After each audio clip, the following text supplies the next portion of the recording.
your thoughts, because I read an article in an international publication that said the world's valuable resource is no longer oil but data, especially in this day of technology.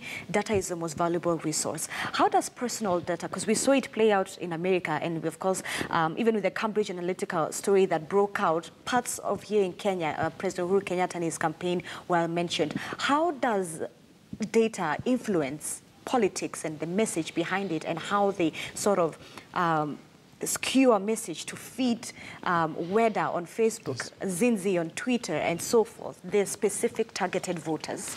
Yes, thank you. Before I answer, I think the coming bill by Senator Gideon would basically be unconstitutional in this country. When you say if you receive data and you disclose it, there is the right to information. For instance, if IEBC receives my data as a voter and collects it, and you go there and say, I would like to know the voters in Seme constituency, you are entitled to it.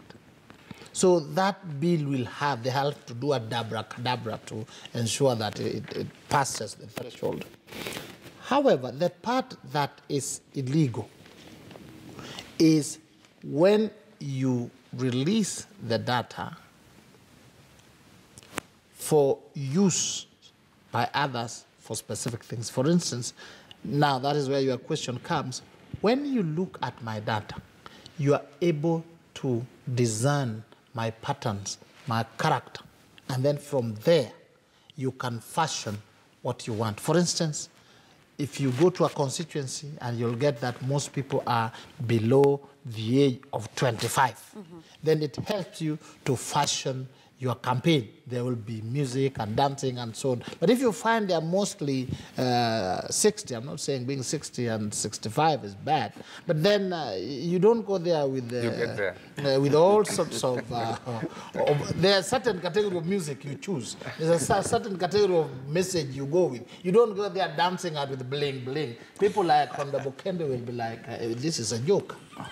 Now again, if you go pious to the young people, they say it's boring. So the data is used to make certain commercial decisions. And that is where Facebook and this other team had issues. That is where when now the campaign got the data, then they analyze and then they design.